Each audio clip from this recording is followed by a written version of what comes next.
Breaking news చూస్తున్నాం. కడప జిల్లా పులివెందులలో TDP శ్రేణులు రెండు వర్గాలుగా విడిపోయి బాహాబాహికి దిగాయి.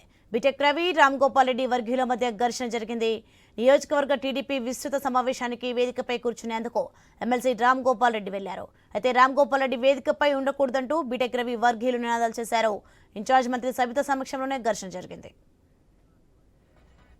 ఇదే అంశానికి సంబంధించి మరింత సమాచారం మా ప్రతినిధి శ్రీనివాస్ ఫోన్లలో సిద్ధంగా ఉన్నారు.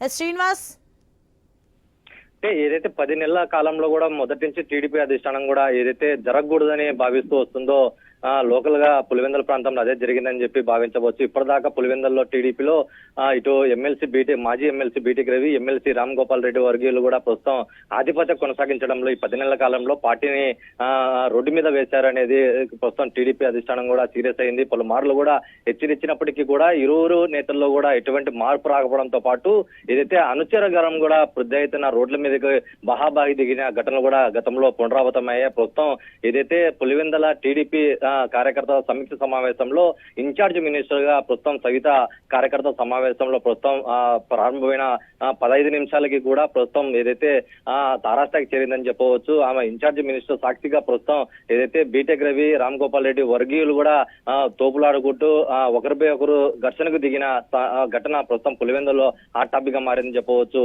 ప్రస్తుతం ఏదైతే రామ్ గోపాల్ రెడ్డి ప్రస్తుతం ఎమ్మెల్సీగా ఉన్నారు. ఆయన ప్రోటోకాల్ ప్రకారం కూడా ఆయనకు సముచిత స్థానం స్టేజ్ మీద ఇవ్వాల్సిన అవసరం ప్రస్తుతం సవిత చొరవ తీసుకున్నారు. ప్రస్తుతం ఆయన కూర్చునే క్రమంలో కూడా మాజీ ఎమ్మెల్సీ బీటెక్ రవి అనుచర వర్గం కూడా పెద్ద ఎత్తున అభ్యంతరం తెలుపుతూ నిరసనకు తెలుపుతూ ఒకటేమైన స్టేజ్ మీదకి దూసుకెళ్తూ ఆయనకు కూర్చోకూడదని చెప్పి పెద్ద ఎత్తున వ్యాఖ్యలు చేస్తూనే ఆయన అడ్డుగించే ప్రయత్నం చేసినప్పటికీ కూడా ప్రస్తుతం రామ్ గోపాల్ రెడ్డి అనుచర వర్గం కూడా ఎమ్మెల్సీ బీటెక్ రవి అనుచరులు అడ్డుకట్టేస్తూ వాళ్ళు ఇరువురు మధ్య కూడా దాదాపు ఘర్షణ వాతావరణం చోటు చేసుకునే పరిస్థితి ఏర్పడిందని చెప్పి భావించవచ్చు. అయితే సాధారణంగా 10 నెలల కాలంలో ఇరువురు ముఖ్య నేతలకు సంబంధించినటువంటి అనుచరగణం ఒక పదవుల్లో కానీ లేదంటే పోస్టులో కానీ లేదంటే పార్టీలో కార్యక్రమంలో ఆధిపత్యం కోసం కూడా ప్రస్తుతం చూసినటువంటి టీడీపీ అధిష్టానం సాక్షాత్తు కడప జిల్లా ఇన్ఛార్జ్ మినిస్టర్ గా సవిత సమక్షంలోనే ఇరువురు వర్గీయులు కూడా పెద్ద ఎత్తున ఘర్షణ చేసుకోవడం పట్ల ఆమె సీరియస్ అయినది.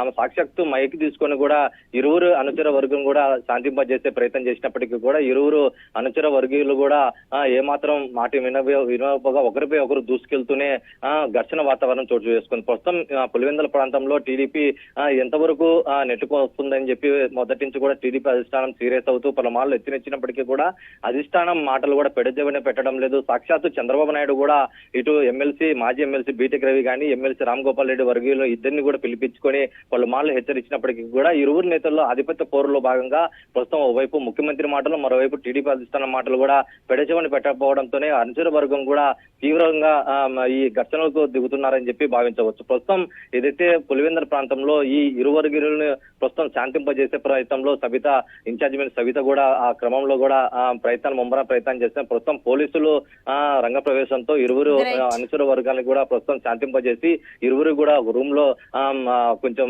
సర్దుమణిగేంత వరకు కూడా పెట్టినట్టు తెలుస్తుంది. అయితే ప్రస్తుతం ఏదైతే ఈ కడప జిల్లా ఇన్ఛార్జ్ మినిస్టర్ గా సవిత బాధ్యతలు చేపట్టినప్పటి నుంచి కూడా ప్రధానంగా ఉన్నటువంటి ఈ నియోజకవర్గాల ముఖ్య నేతలతో ఎమ్మెల్యేలతో ఎమ్మెల్సీలతో సమావేశం నిర్వహించకపోవడంతోనే ప్రస్తుతం అనుచర వర్గం ఆధిపత్యం కోసం కూడా ప్రతి నియోజకవర్గంలో కూడా తారాస్థాయి చేరింది. తారాస్థాయి చేరినటువంటి ఈ వర్గ విభజనలను కూడా మొదట్లోనే శాంతింపజేసింటే ఇటువంటి ఘటనలు కూడా పునరావృతం కాకుండా ఉండేందుకు కూడా అవకాశం ఏర్పడిందని చెప్పి ప్రస్తుతం టీడీపీలోనే మరో వర్గం నేతలు కూడా భావిస్తూ వస్తున్నారు. మరి చూడాలి. Thanks for information Srinivas.